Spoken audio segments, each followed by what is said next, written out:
that prosecutors are able to bring that judge evidence that anything he said was untrue, that itself will be treated as a very serious matter, even if it was about very stupid stuff. And Rachel, Bernie will have your phone ready for you as soon as you get off the Very good. set Remind me to bring the lighter fluid. Okay. Thank you, Rachel. Well, congressional oversight of the President of the United States finally begins in earnest next week when Mr. Cohen goes to Washington. It was announced today that President Trump's former personal lawyer, Michael Cohen, will testify in a closed session next week to the Senate Intelligence Committee. That comes after announcements earlier this week that Michael Cohen will testify in a closed session next week to the House Intelligence Committee. And most importantly, Michael Cohen will testify publicly next Wednesday to the House Oversight Committee, where one source close to Michael Cohen says he will publicly say that his former friend and former boss, who is now the President of the United States, is a madman. This will be the first time America has seen under oath testimony about President Trump from someone who knows almost every bad thing there is to know about Donald Trump. Today, Michael Cohen made a surprise visit to Washington, and he wouldn't say a word about why he was there. Mr. Cohen, why were you on the Hill today? Sir, were you meeting with the Senate Intel team? We're answering your question. What's your message to the president ahead of the Mueller report? All right, watch yourself, honey.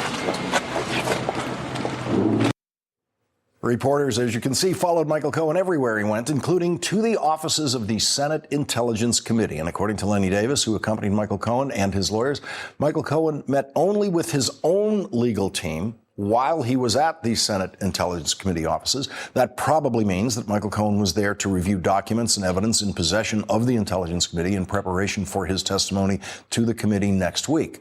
Washington is now in eager anticipation mode for the completion of Special Counsel Robert Mueller's report on his investigation, which, according to multiple reports, could be just days away. The Justice Department rule for special counsels says, at the conclusion of the special counsel's work, he or she shall provide the Attorney General with a confidential report explaining the prosecution or declination decisions reached by the special counsel. This report will be handled as a confidential document, as are internal documents relating to any federal criminal investigation. The rules require that the Attorney General notify Congress about the special counsel's findings. Our first two guests tonight are two members of Congress who will be notified about the special counsel's findings, but we don't yet know who else will be notified. Here's what Attorney General William Barr said about that in his confirmation hearing. Will you commit to making any report Mueller produces at the conclusion of his investigation available to Congress and to the public? As I said in my statement, I am going to make as much information available as I can, consistent with the rules and regulations that are part of the special counsel regulations. Democratic Senator Richard Blumenthal raised the possibility today that Democrats in Congress might subpoena the Mueller report if they are not satisfied with what Attorney General Barr releases. There'll be subpoenas from Congress, including, I hope, from the Senate Judiciary Committee, where I sit. But there will also be a public perception of cover-up. Because if William Barr believes, I think he does, that a sitting president can't be indicted, I disagree with him, and he brings no charges that Mueller says can't be brought, and if there are also no public disclosure, the public rightly will feel that there is a cover-up. A Senate or House committee can subpoena anyone. We're joined tonight by two Democratic members of the House of Representatives who are on the committees that could issue subpoenas for the Mueller report.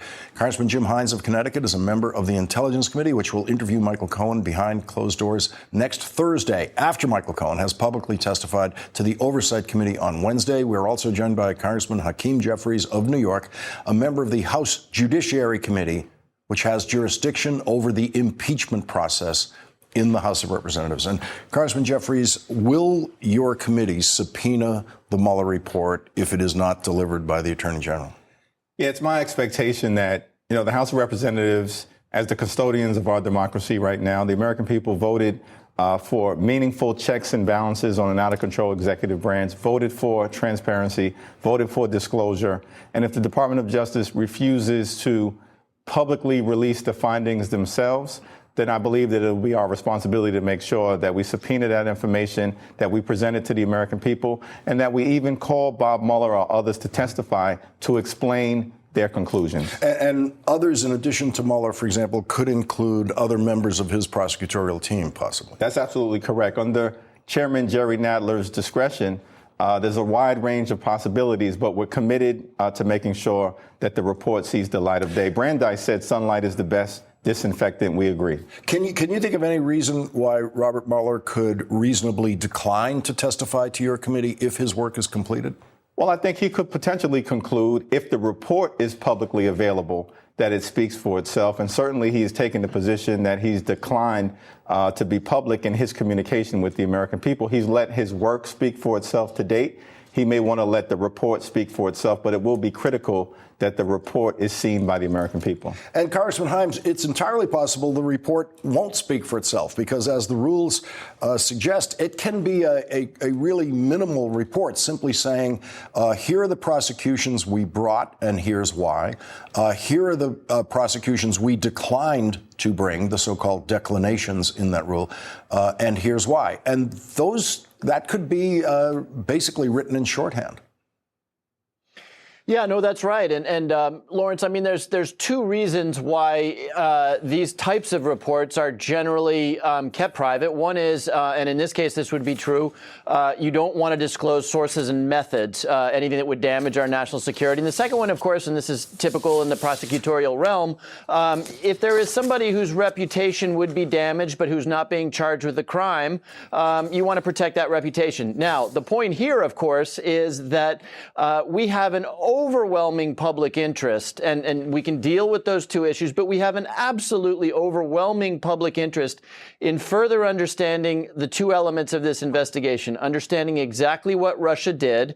We have a public interest because we need to be prepared for them to do it again. And of course, we have a public interest in finally having resolution to the question that has divided this country politically and torn it apart. And of course, ended up with mud on the Department of Justice and attacks on the character of the special counsel. And that is the question of whether there was any collusion by the president or the president's people. The answer may be no, in which case the president should have a real interest in getting it out there. The answer may be yes, in which case the American public has a very real interest in knowing whether that is true. Would you expect your committee to also subpoena the Mueller report? Could there be multiple subpoenas from multiple House committees? Yeah, I think there could be. I mean, that might be redundant. The Congress does have the power to subpoena documents from the executive. It'll be sort of interesting because on my committee, of course, the former chairman, Devin Nunes, pushed the boundary of what Congress would ordinarily demand of the Justice Department. Devin Nunes established a whole new frontier in terms of demanding actual investigative material around the Clinton investigation in a way that made the Department of Justice and the FBI very, very nervous. It's going to be pretty hard for Republicans to all of a sudden say, oh, you've got no right to go to the Department of Justice to ask for investigative materials, particularly given the overwhelming public interest in finally getting some closure on what actually happened here. Andrew McCabe, as he details in his new book, worked with Robert Mueller, knows Robert Mueller very well in Robert Mueller's previous job as director of the FBI. And this is what Andrew McCabe said today, what he told Ari Melber about what he expects in the Mueller report. I expect that Director Mueller's team will produce an all-encompassing report that details exactly what they found and exactly what they think about it. I think it's unbelievably important that that information is shared with Congress, and I'd also like to see it shared to the greatest extent possible with the American people. And Congressman Jeffries, that's someone who has worked closely with Robert Mueller, knows his work methodology. Well, it's incredibly important because we know a few things. All of the president's men are going down in flames, from Manafort to Gates to Papadopoulos to Cohen to Flynn and now Roger Stone. It's often said where there's smoke, there's fire. There's a whole lot of smoke emanating from 1600 Pennsylvania Avenue. We need some clarity. The Mueller report can provide that. There appears to be a triangular relationship between the Trump campaign, WikiLeaks, and Russian spies. Roger Stone may be the link between the three. hopefully the Mueller report will clear all of that up for the American people. The other view of what the Mueller report could be is written by Neil Katyal in the New York Times, and he says the report is unlikely to be a dictionary-thick tome, which will disappoint some observers, but such brevity is not necessarily good news for the president. In fact, quite the opposite. A concise Mueller report might act as a roadmap to investigation for the Democratic House of Representatives, and it might also lead to further criminal investigation by other prosecutors. A short Mueller report would mark the end of the beginning, not the beginning of the end. And so, Congressman Himes, there we see the two possible versions of the Mueller report, the extensive one, all-encompassing, as Andrew McCabe says he expects, and Neil Katyal recognizing the possibility that it could be something much shorter. Yeah, and that's right. And I mean, who knows? We could get into an awful lot of speculation about how big, how small, what it'll contain. One thing is for sure, and I say this because one of the real tragedies of this whole experience has been the President of the United States and the President's people damaging the reputation of Robert Mueller, a man who was wounded in Vietnam, combat veteran, a lifetime of service to this country, besmirched and attacked and smeared by the Trump administration, by the president himself. One thing is for sure, Bob Mueller's interests will be the interests of the American people and doing the right thing. So my guess is Bob Mueller will have figured out a way to either establish the facts or, as Mr. Katyal said, if those facts point in questionable directions that are beyond the jurisdiction of his investigation, he will point to them in such a way that other prosecutors or the Congress of the United States could pursue them. Now, we've had a New York Times report indicating that President Trump called up Matthew Whitaker, the acting attorney general, to try to get him to take action involving the prosecution of Michael Cohen in the Southern District of New York. Let's listen to what Matthew Whitaker said to your committee when he testified about this. At no time has the White House asked for, nor have I provided, any promises or commitments concerning the special counsel's investigation or any other investigation. Did the president lash out to you about Mr. Cohen's guilty plea? No, he did not. Mr. Whitaker, did the president lash out to you on or about December 8th, 2018, to discuss a case before the Southern District in New York where he was identified as individual one? No, Congressman. It looked like he was trying to calculate that date on that last answer, because a more general version of that question, according to the New York Times, he did indeed contact him about that case. Yeah, and Whitaker was an extraordinary witness because he was both arrogant and incompetent at the same time. So it was quite something to witness and experience.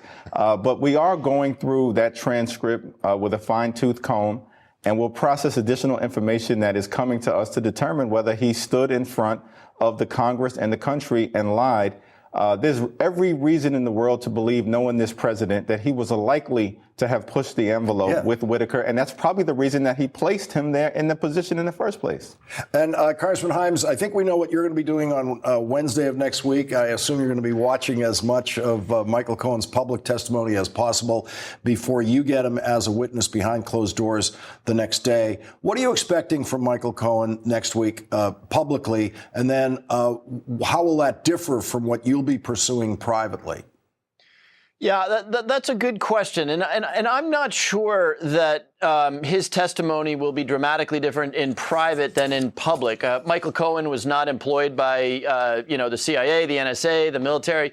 He hadn't spent a lot of time in classified environments. So I don't imagine that there will be material that he can't speak about in open session that he could in front of the intelligence committees. What is really remarkable, though, now I think we're up to 3 different committees in which he will be testifying.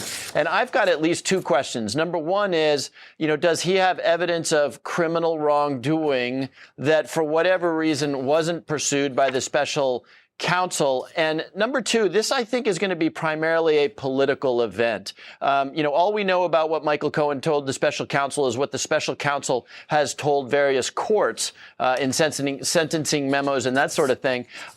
Michael Cohen is going to tell stories. And we know this president's behavior in public is behavior that we would not tolerate in our teenage children. Can you imagine the stories that Michael Cohen has to tell about the president's behavior in private? I have to assume that the White House is very nervous not so much about the legal implications here, but by the political implications of somebody who knows the president intimately and telling those stories. Congressman Jeffries, quickly before we go, the House resolution to block the president's emergency declaration, is that going to be voted on tomorrow or just introduced tomorrow? It'll be introduced tomorrow. It will be voted on next week. It'll be supported by every single member of the House Democratic Caucus, and we expect some Republicans will support it as well. That leads into our next segment, which is about a very important lawsuit that's being brought against the border wall and the declaration of emergency. Congressman Hakeem Jeffries and Congressman Jim Himes, thank you both very much for starting us off tonight. Really appreciate it. Thank you. Lauren. And another lawsuit, as I said, was filed today against the president's emergency declaration to build a border wall. And this lawsuit has the highest powered legal team of any lawsuit yet filed against the border wall.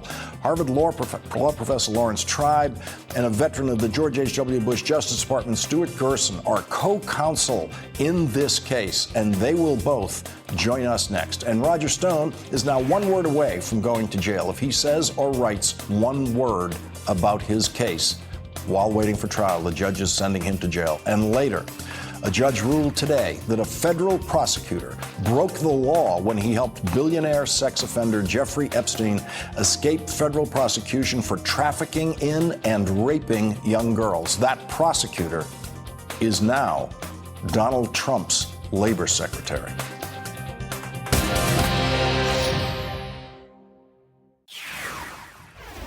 Tomorrow, House Democrats will introduce a resolution to block Donald Trump's national emergency at the southern border that he declared to pay for his wall. In a letter, House Speaker Nancy Pelosi wrote, the president's decision to go outside the bounds of the law to try to get what he failed to achieve in the constitutional legislative process violates the Constitution and must be terminated.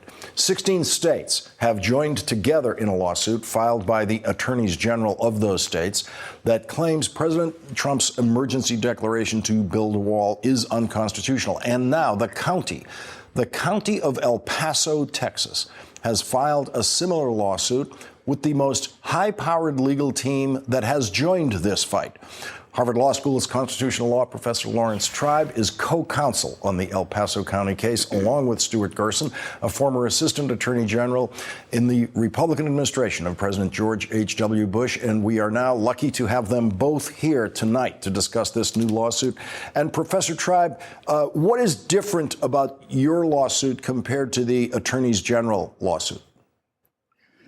Well, our lawsuit really is focused on El Paso, which is ground zero of the president's attack on the rule of law and the Constitution. We're making arguments that are, to some extent, similar. We're arguing that the power of the purse belongs to Congress, that the president's invocation of the National Emergency Act is completely bogus. There was no emergency, as he said himself. He didn't need to do this. And more than that, and perhaps in greater detail than any of the other suits, we are pointing to all of the laws that the president claims are triggered by the emergency and showing that none of them authorize what he plans to do to a town like El Paso, where 800,000 people are living peaceful lives and do not need to have their lives disrupted by a president who claims that it's going to be a center of criminality unless he gets to build a massive wall to protect it. Stuart Gerson, does your lawsuit claim particular damage to El Paso County? Well, the question that El Paso County first faces is one of standing and ripeness. And as Professor Tribe pointed out, this affects the county directly and immediately because the county has got to plan for things like eminent domain, shifts in policy, the building of this bogus wall. And so there's a direct focus on the county and the needs of the county. It's an excellent plaintiff. Now, we all remember in the Rose Garden, the president predicted that there would be a lawsuit or lawsuits, but he was very specific about where they would be, that they would be in California or in a jurisdiction that would allow them to be appealed to the Ninth Circuit, which the president thinks is the most liberal appeals circuit in the country. And Professor Tribe, you're not going to be in the Ninth Circuit. Are you in a more challenging and difficult appeal environment if you're appealing in what I think is the Fifth Circuit? It's the Fifth Circuit, and we are suing in the Western District of Texas. But we don't think that this is a situation where liberal has to face off against conservative. The values of the U.S. Constitution, the values that say that the president cannot simply ask Congress for money and when Congress refuses to give it to him, grab it himself. Those values should be values that count for every bit as much in the Fifth Circuit as the Ninth, and indeed in the U.S. Supreme Court. So we are not forum shopping. We are bringing the lawsuit where the damage is experienced, and we expect to have a serious chance to win because we think we are completely right. And the very fact that Stuart Gerson and I are on the same side here, even though we are ideologically in very different places on most issues, I think nicely illustrates that the Constitution at this level is not a partisan document. Let's listen to something the president said in the Rose Garden that will appear in all of these lawsuits. I want to do it faster. I could do the wall over a longer period of time. I didn't need to do this, but I'd rather do it much faster. Stuart Gerson, President Eisenhower wanted to build the interstate highway system faster than we did, but they built it when they could, as fast as they could. You could say that about an awful lot of federal building projects. We'd like to build it faster. Well, the president has no engine, Charlie Wilson, to help him. But that aside, the president, in a sense, is whipsawing himself. In one sense, he's saying, well, this thing is going faster. I want to do it immediately.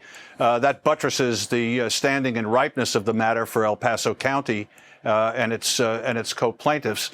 On the other hand, he's also suggesting the bogus nature of this emergency. I want to just hearken to something that Larry Tribe just said.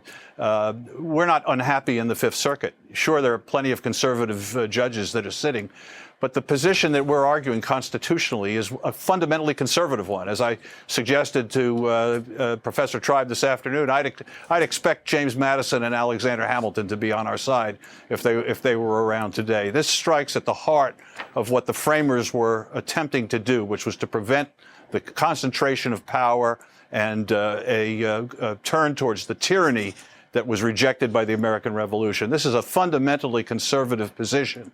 It strikes at the heart of separation of powers.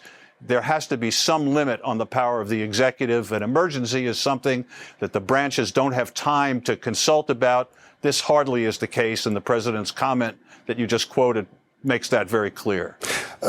Professor Tribe, in your long experience at the law in so many very important cases and cases that you've taken to the United States Supreme Court, have you ever been on the opposite side of a litigant who was so helpful to your case in public comments that you could then simply type right into your brief to support your position?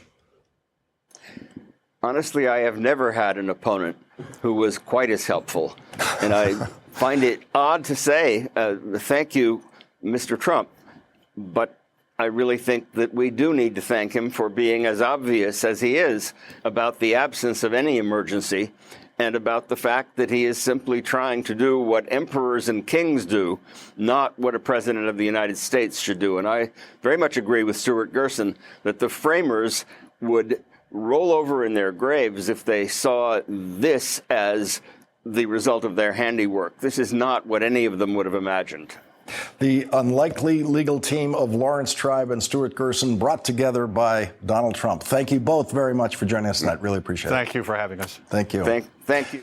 And when we come back, Roger Stone actually told a judge today under oath that he does not know the names of all the people who have access to his phone.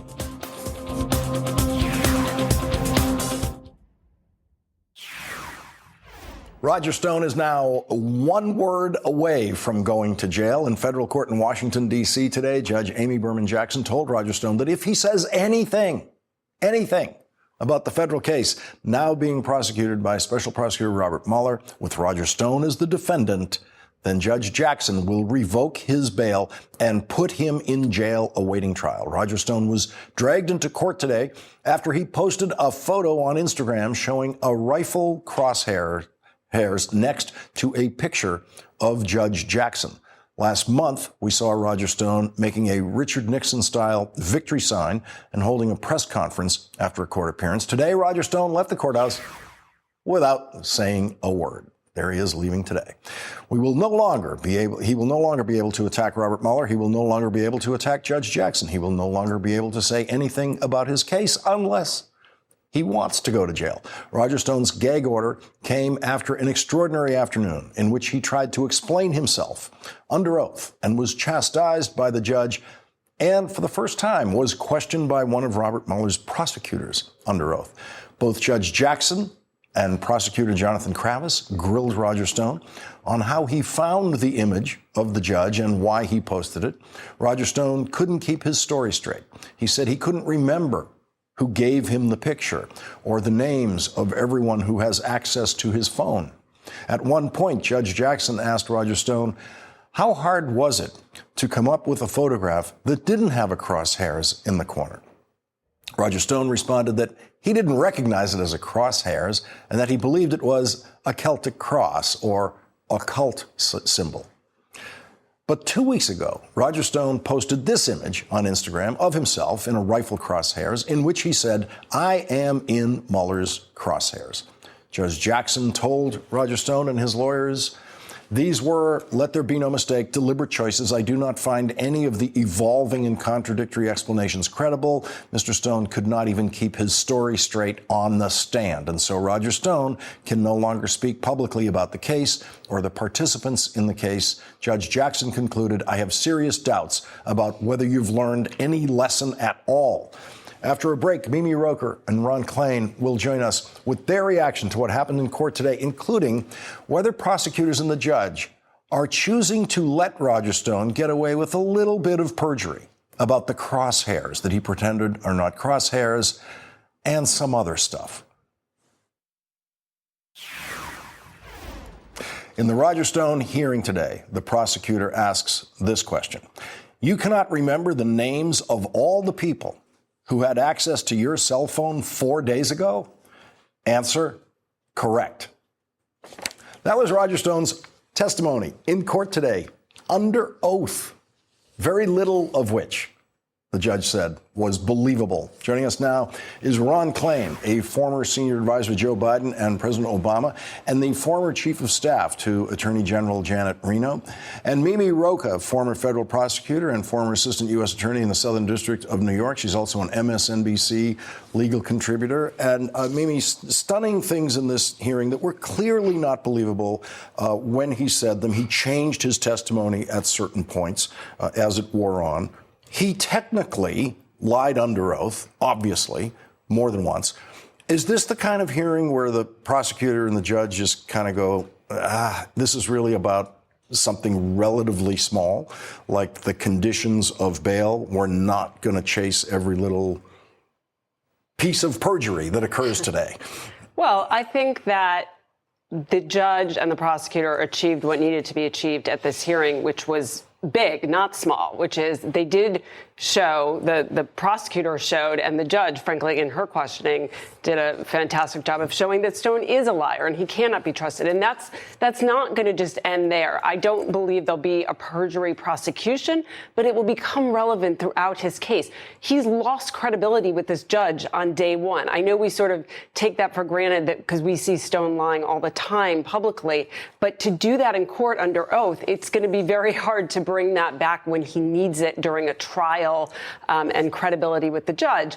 And also, I think that he, if anything, sort of was almost, if I were a prosecutor involved in the case, I would think really hard now about bringing charges about the threat, the underlying threat, because I think he really sort of gave more fodder to the idea that this was actually intended to be a threat to the judge. And I think that would be the more serious charge to bring as opposed to the perjury charge. And Ron, on the most, there's all different kinds of perjury. And of course, the stupidest kind of perjury is when you say something that we all just know on its face isn't true. Like, I don't know who has access to my phone. I mean, there's no one out there who believes that. No, I mean, his testimony today was lie after lie after lie, and even inconsistent lies from question to question.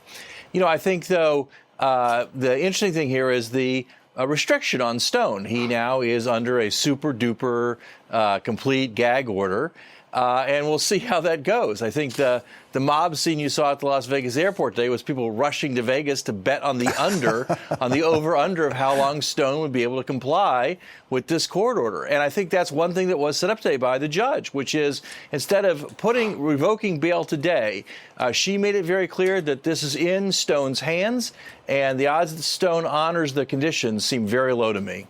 And the gag order actually covers not just Roger Stone. It says the defendant may not comment publicly about the case indirectly by having statements made publicly on his behalf by surrogates, family members, spokespersons, representatives, or volunteers. Now, Mimi, that surrogates thing is going to be very difficult to police. I mean, we could hear Rush Limbaugh or any of these people saying things tomorrow that Roger Stone has on the phone asked them to say.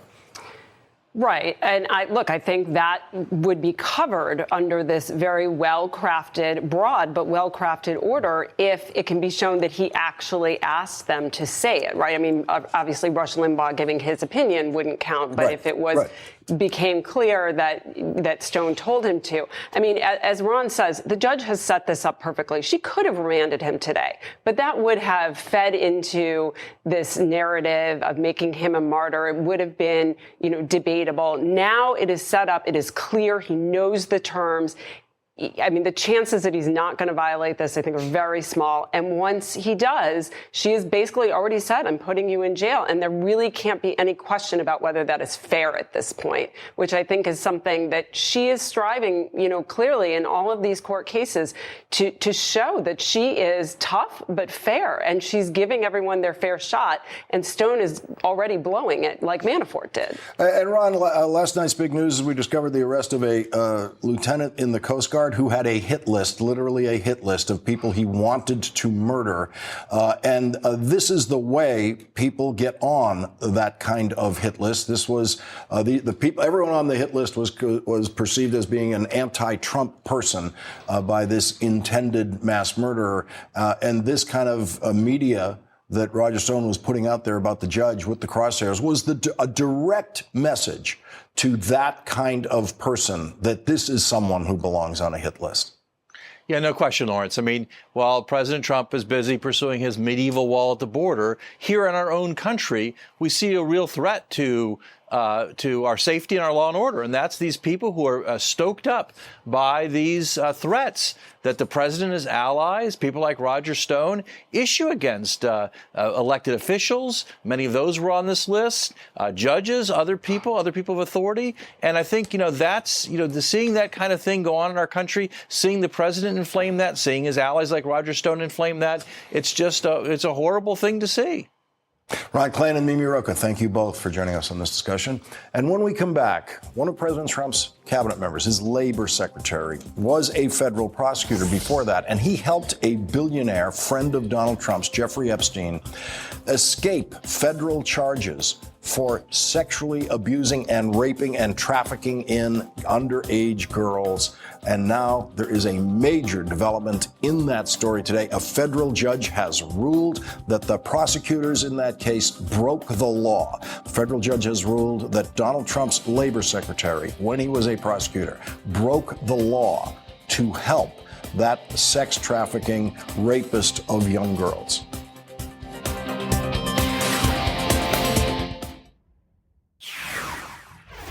Today, a federal judge in Florida found that President Trump's labor secretary, Alexander Acosta, when he was the U.S. attorney in Miami, gave a friend of President Trump's, Jeffrey Epstein, a deal promising not to prosecute him for child sex trafficking.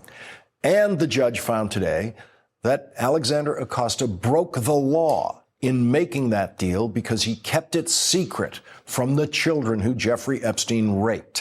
Federal law requires that victims of crimes be notified and consulted on any prosecution deals involving the crimes committed against those victims. The little girls who Jeffrey Epstein raped were never notified of the deal that allowed Jeffrey Epstein to escape federal prosecution.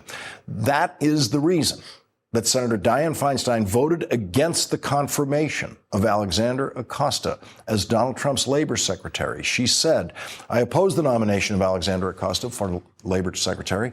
His handling of a case involving sex trafficking of underage girls when he was a U.S. attorney suggests he won't put the interests of workers and everyday people ahead of the powerful and well-connected." In 2007, billionaire Jeffrey Epstein was accused of sexually abusing 30 underage girls. Acosta cut Epstein a favorable deal without consulting or even informing the victims. As a longtime advocate for the rights of crime victims, I find this deeply disturbing. And today, a federal judge found that Alexander Acosta did indeed break the law in making that deal with child sex trafficker and child rapist and friend of Donald Trump, Jeffrey Epstein.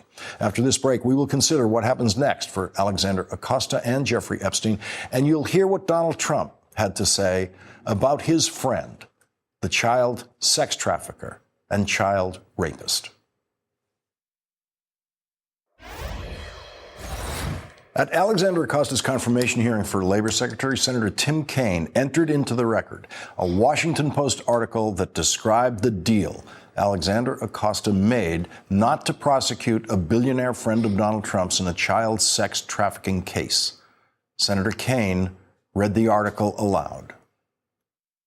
Rich and famous men love to hang around with Jeffrey Epstein, a billionaire money manager who loved to party. They visited his mansion in Palm Beach, Florida. They flew on his jet to join him at his private estate on the Caribbean island of Little St. James. They even joked about his taste in younger women. President Trump called Epstein a terrific guy back in 2002, saying that, quote, "He's a lot of fun to be with. It's even said that he likes beautiful women as much as I do, and many of them are on the younger side," close quote.